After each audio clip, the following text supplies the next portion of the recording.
Welcome to the Rim Break Rodeo. We hope this video helps. You start by signing into the Truecaller account using the phone number you want removed. This confirms you can access profile settings. Once signed in, inspect the visible name and photo to see whether they come from your input or a social login like Google or Facebook. Make sure to note any linked accounts because unlinking may be required. If you anticipate a manual request, have a valid ID and the email you'll use ready so you can verify ownership without delay.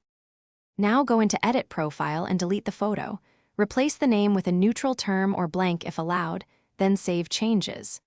If the picture was added by other users, open the photo and choose Report or Remove Picture and follow the prompts. This flags the image for review.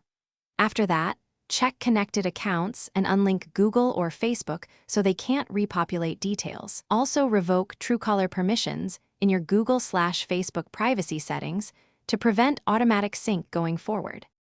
Finish by submitting a removal request via Truecaller's support or dedicated opt-out form when you don't control the profile. Provide the exact phone number and country code.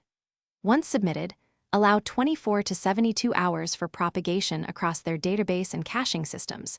Meanwhile, clear the app cache or reinstall to view the latest state.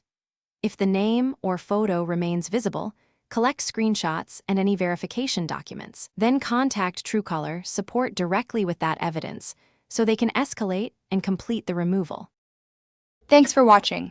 Consider subscribing if we helped you.